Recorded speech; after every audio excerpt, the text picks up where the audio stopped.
My name is Hans Wennberg. I am now Professor Emeritus at Elizabethtown College in Pennsylvania. I got involved with AECT in 1974, and that was back in, Bill Grady was the chair of the Temple University Educational Media Program with Mina Ruth Gailey, Elton Robertson, Don Fork, and I'm probably leaving somebody out. But these were people that are significant today, even for me. I know, and Roger Gordon, I guess, is, Roger got me involved in multimedia and multi-image production, and they maintain, or they are friends to this day, and they kind of appear out of the blue. I was at a conference a while back and was sitting in a chair, and all of a sudden Elton sat down next to me. I hadn't seen Elton in 12 years, and we just started right off where we were. But they were the ones who got me involved in AECT, and I have gone regularly, with the exception of last year.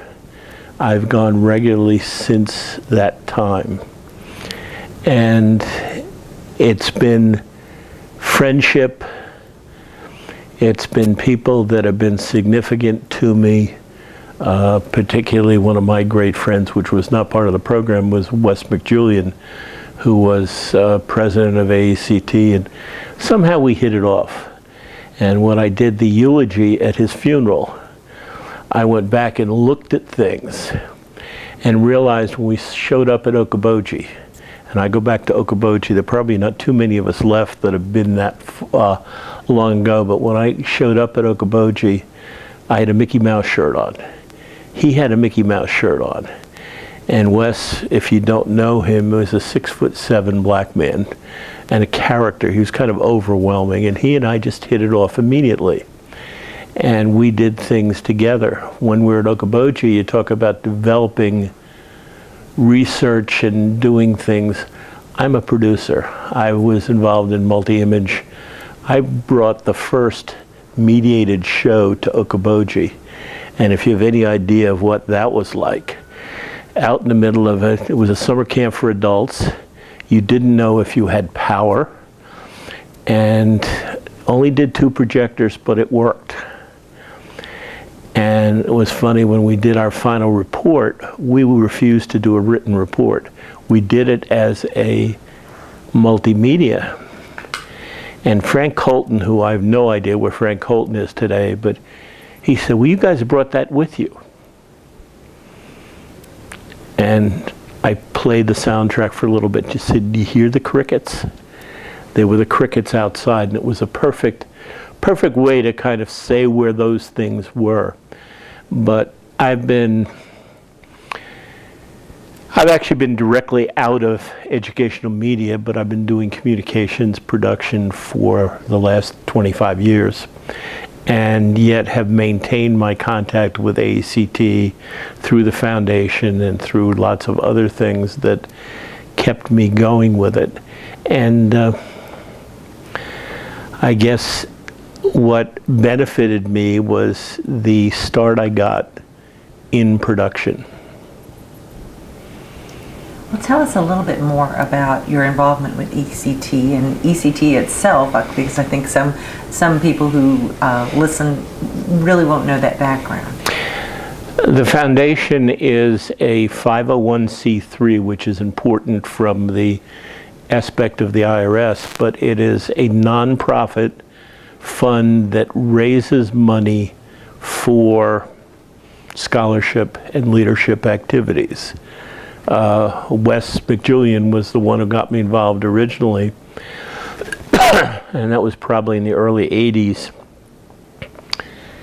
And Bob DeKeefer, who is another name that's probably fairly familiar to the ed media people, was the current president, and they came on, and I was the kid of the group. I was probably 10 years younger than everybody. But it was a group that was very open, very easy, and I was from New England, so I was the only person from the New England area at that time who was involved, and I just hung in there. And Bob DeKeefer came to the point of wanting to give up the presidency. And it was like, well, who wants to be president? And of course, nobody did. And I was walking down the hallway with 3 or 4 people, including Bob Hale, who's another person who has been a longtime friend and mentor to me.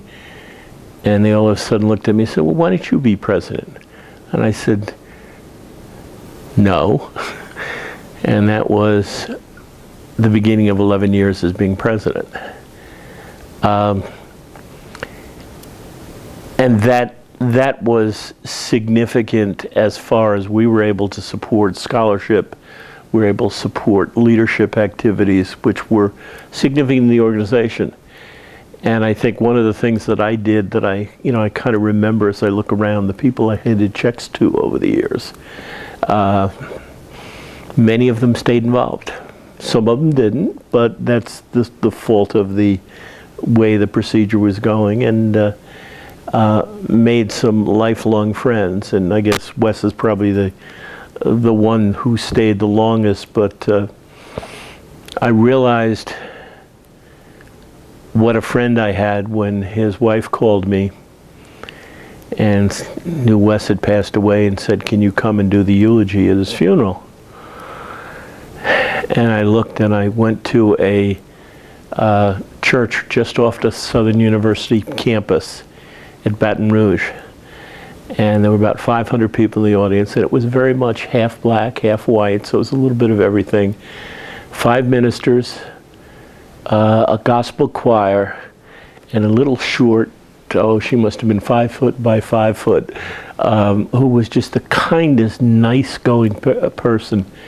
And here I was talking about how the field had meant something to me, but how particularly my friendship to Wes had got me into it, and got me on a plane the day after a hurricane, landing in New Orleans, going up to Baton Rouge, going to Southern University, and going to this, I guess it was a Methodist church, and saying my goodbye to Wes. And Wes's wife, Demetria, looked at me when I walked in the door and said, you come sit with the family, you're part of this. And so they had a rose among the thorns, or a thorn among the roses, depending on how you look at it. But you recognize how important the field, the friendships. And I looked out at the audience, and I saw people out there that I couldn't believe were there, and they literally had people coming out the door with that many people there. But that kind of solidified my relationship. And of course, being in communications probably got me in trouble, because they all wanted me to write papers that nobody reads. And instead, I became a practicing photographer, did a lot of multimedia shows. I've had about 7 photo shows, one-man photo shows. And it was like, when it came to promotion time, it was like, well, what have you written recently? And I said, written? When do I have time to do that? And being in a campus where it was an institutional promotion committee, I never got promoted, but that was all right. I didn't care, and the funny part about it, as I mentioned Wes before, he and I both ended up as associate professors emeritus because we both refused to write papers.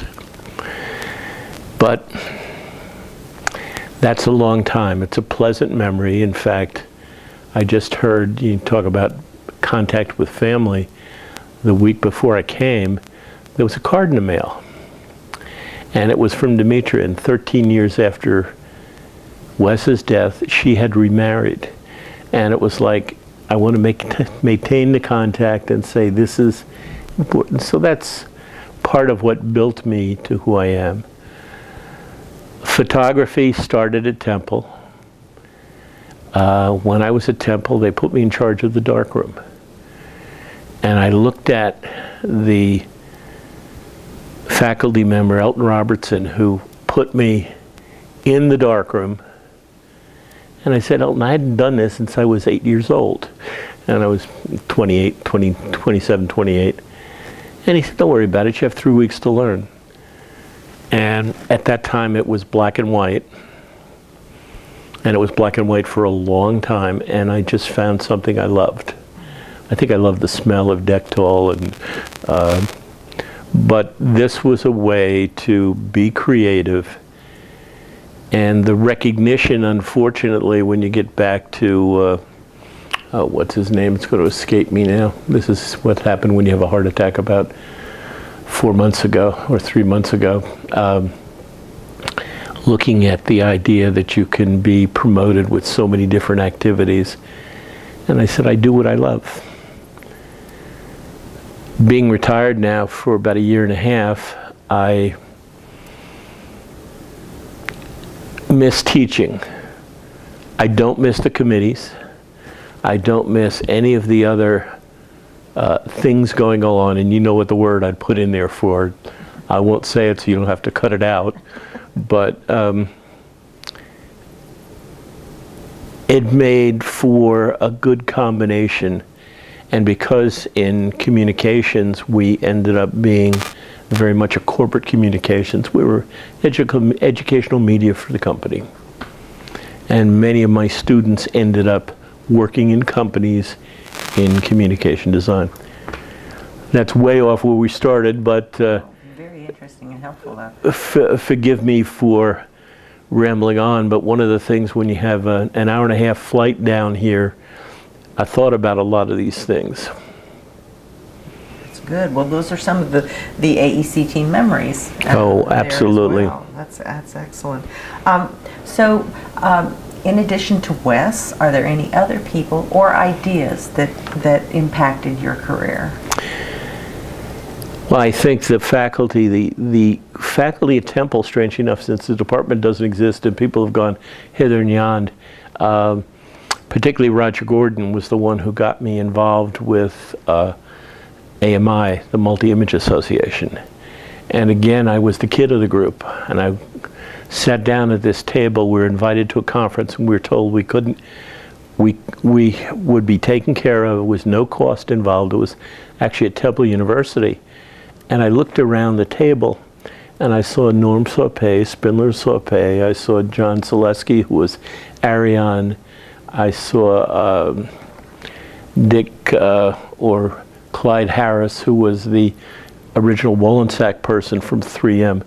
And there I was, you know, Wennberg, the lowly, at that time I was Director of Media Services, and those people ended up getting me involved and taking the photography love and taking it a little bit further and putting it on the screen. And because of that, I produced many, many different shows. When I was in Rhode Island, I did a national, I guess it was an NEH grant, and it was Providence, A Century of Greatness. And I laughed when I first heard the title, because Providence in the 1970s was not a lovely place. And the Century of Greatness turned out to be 1820 to 1920, or basically before Depression. And I worked with 2 history professors. And we put together a thing that was too historical, but I got it to work. And we did almost an hour-long show, which was, you know, God, you got to be crazy to do it. But I took that everywhere and finally took it to the Association of American Historians. They got the national prize for the best media that year. So I've had all sorts of experiences coming out of the whole production end. I'm a hands-on person. You know, sit me down in front of, I still don't type well. I type horribly, in fact. I think I have 2 left hands or whatever, but my mother was always worried when I graduated from high school, when I got my undergraduate degree, when I got my master's, and when my doctorate. My son can't spell. And, well, I still can't spell. Even with spelling correctors, I still type so slowly that I tend to avoid it. But these were experiences that said I was a doing person. I tried when I was at Elizabethtown. I was department chair for 3 years, and Honestly, that was an unmitigated disaster. The rest of the department hated me by the time I was done, but it was a good experience to say maybe I shouldn't be a department chair.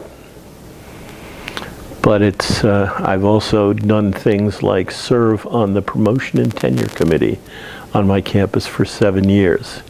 The target is still on my back. I wasn't shot, I wasn't stabbed, and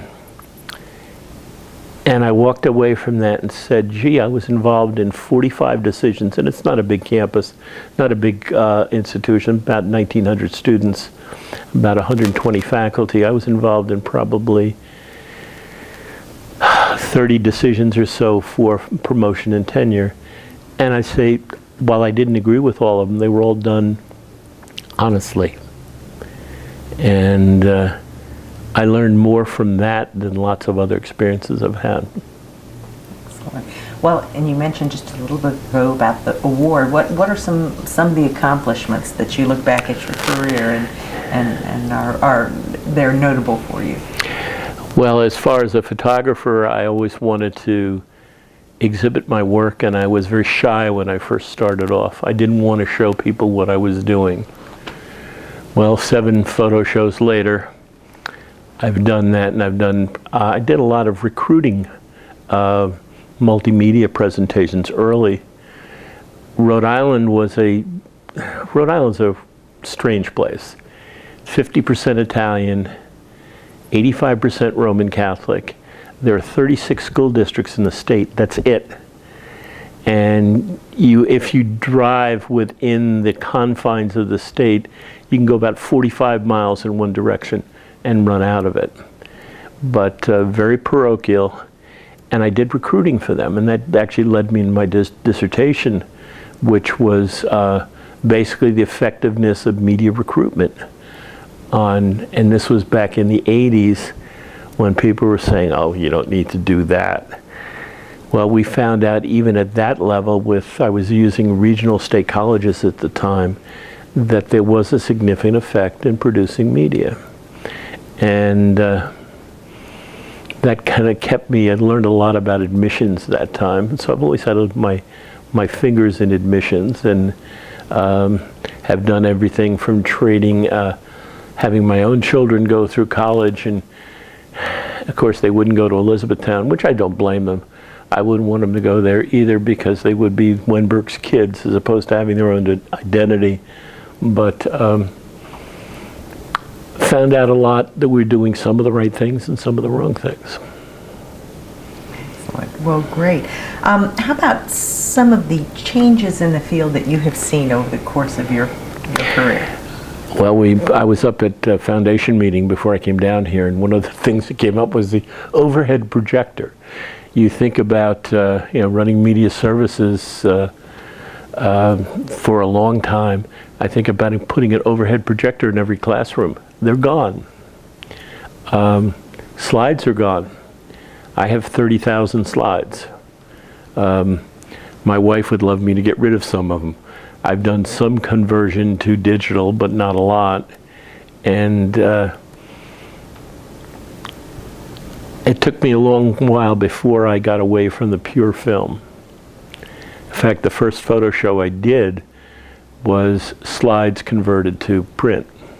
And I did the conversion myself, because I always felt one of my mentors in Rhode Island, Larry Sykes, who was an art professor and photography teacher, he and I worked a lot together on things.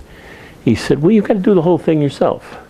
So I learned how to print color, and found out that it took an hour and a half at that time to do a good color print. So you've got a lot of the technical things that I gained out of it. And producing instructional materials for a rather diverse campus, I've done all sorts of strange productions. Great.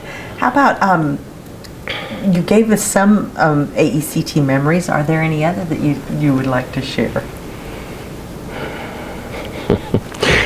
Let's see if I can say this right so you can actually use it. Okoboji was a unique place. And I can remember being invited as a resource person where I did the multimedia show. And I was coming down, walking along the edge of the lake, and all of a sudden I saw a canoe, and it wasn't locked up, so I took the canoe out. And there was some folk who were part of the conference swimming a little further down, and I kind of came in. I had a flashlight, and I came in, and well, Wes was the one who came up with the name. He called me Hiawatha from then on, being the Indian that came in on the canoe. And there were a number of things I couldn't tell you about that conference, but we decided at Okoboji to have the first breakfast under the sky. So we moved everything out of the dining hall out into the road outside at 3 o'clock in the morning, and it was, got the Cochrans a little upset because we broke their continuity of this old conservative way of doing things. But it got people to talk to each other, and I think particularly when we did our final report, there were, I think, 8 groups that were doing it. 7 of them were paper reports. Ours was a multimedia one. And Lee wasn't quite sure how to handle that, but we did it, it worked, and you know, I told you already about the soundtrack that had the credits on it. But that's certainly memories. A negative memory, maybe it doesn't belong here, but it does in some respects. As AACT grew, I was elected to the board of AACT the year that Howard Hitchens was fired. And I listened to, I was part of the board meeting. They brought us in even though we weren't officially till the end of the conference. And the board meeting lasted 7 days or 5 days. With the exception of going across the hall to the Puerto Rican reception. Sylvia Rodriguez at that time was the involved in leadership, and she said, "You guys have been here long enough. Why don't you come over? You get your stuff now before the vultures show up." And I think what I came away with that, and I remember saying to my wife when I got home, I said, this was a group making significant leadership decisions. And there was some tears shed in the room because it was a personal thing, but AACT would not exist if those decisions weren't made. And I've been part of being on the board and on the foundation. I've seen some decisions that weren't good, seeing some decisions that were good. The former executive director, I used to go down to Washington because I was working on a group with the Voice of America, so I was down there maybe every 2-3 months, and I used to drop in unannounced to the Washington office, and that upset our former executive director. But I also found out that there were a lot of things that needed to be done in the organization to get it to work. And we're still here. It's because of people like you that we are. That's excellent. Persistence.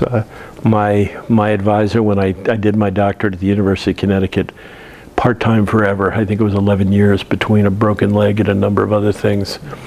But the P is for persistence.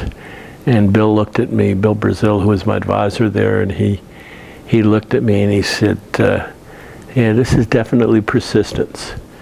But I got a degree in higher ed, but my cognitive areas were media design and business, actually. So I've got a combination of things. Excellent. And would you say that reflects your interests and where the direction? Without question. I mean, when I was ready to go on from or start my doctorate, I looked at the courses that were offered at University of Connecticut. And I remember saying to my wife, I said, I've taught all these courses. Why am I going to go take them?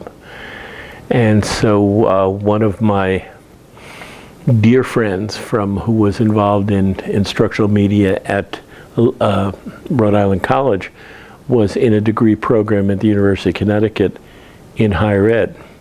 And he said, they'll give you enough latitude where you can design your own program.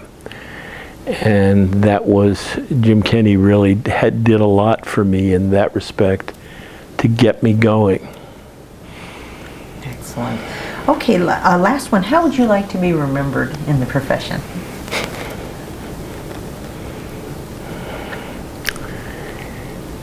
That I didn't know the word no. That when somebody asked me to do something, I tried to do it to the best of my ability. I think that might be, I hope to be remembered as somebody who had some legitimate photographic skills, some legitimate image skills, some legitimate presentation skills. And I've done it and am enjoying, well, after this past year of seeing how much time I could spend in a hospital, most of the time I've done presentations here and still do. But I've had a good ride. And that's and it's because of instructional media and educational technology, AECT. I've also been quite involved in the Association for Business Communications, which is the natural kind of springing around or working around natural direction I went to. That's great. Is there anything else that you had thought about when you were flying down here and everything that you would like to mention, or you think people ought to know? Knowing some of the people who I've met over the years, one of the reasons this field has gone well is there have been some awfully good people who were very influential in me continuing to be part of AECT. I'll just give you an illustration from yesterday. And I don't say this insultingly, but David Merrill was rather stodgy and conservative until I heard his presentation yesterday. And I couldn't believe it was the same person. But these have been the kind of things that you could get out of people. And I think coming to a conference and seeing people in a social situation and knowing if you needed help in something. And I think of the number of times I've called and asked for help in something. It was like, oh yeah, we'll be glad to do that for you. Come see us. And I've been some strange places because of that. I've been to Egypt and been to the center of the pyramids. And those were experiences because of my ed media. I mean, I was the photographer on the trip, but then I had to produce the presentations, then I had to make it work, and I guess I'd be remembered for some of those.